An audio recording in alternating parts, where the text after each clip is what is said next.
नमस्कार, मी गोपाळ माळी. आपल्या सर्वांचे एबी मराठीमध्ये स्वागत आहे. आषाढी वारी 2026च्या अनुषंगाने पाहायला गेलं तर आता मी उभा आहे तो आहे वाखरी पालखी तळ जो आहे. तर या साईडला माझ्या ज्या काही महत्वाच्या पुणे असेल वगैरे इकडून जे वारकरी येतात, ज्या महत्वाच्या दोन पालख्या असतील, ज्ञानेश्वर महाराज असतील, तुकाराम महाराज असतील, यांच्या ज्या पालख्या येतात आणि त्यांचा शेवटचा इथं जर पाहायला गेलं तर मुक्काम जो असतो वाखरी पालखी तळ जो पाहताय तुम्ही आता माझ्या पाठीमागं, तो तिथून या पालख्या परत नंतरनी पंढरपूरमध्ये इथून शेवटचा मुक्काम करून पंढरपूरकडे जिथून पदार्पण करतात, पंढरपूरमध्ये जायला सुरुवात करतात. तिथंच ही जी कमान दिसते, ही देखणी अशी कमान या ठिकाणी पाहायला मिळते आपल्याला.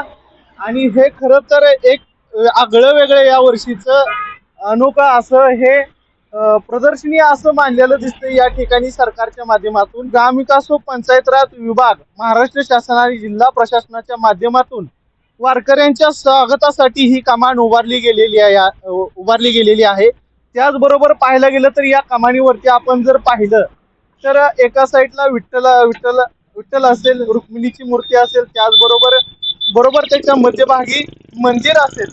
त्याचबरोबर अजून याच्यासोबत जर पाहायला गेलं तर जे मोदी आहेत त्यांचा वारकरी रूपातील जो फोटो आहे या साईडला पाहायला गेलं तर विणा घेऊन तोही या कमानीवरती दिसतोय.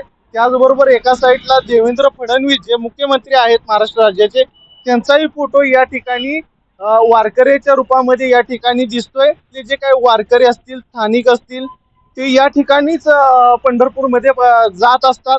आणि या आल्या बरोबर इथं माणसाची नजर पहिल्यांदा थांबते आणि थांबतायत, ज्यांना शक्य होत आहे ते या ठिकाणी थांबतायत, फोटो घेतायत आणि मग पुढे जा. 2026ची ही जी वारी आहे त्याच्यामध्ये ही जी कमान आहे ती अशी शोभनीय आणि देखणी अशी कमान या ठिकाणी वाखरी पालखी तळावर उभी करण्यात आलेली आहे. आषाढी वारीच्या अनुषंगाने अशाच वेगवेगळ्या अपडेट पाहण्यासाठी तुम्ही पाहत राहा एबी मराठी न्यूज.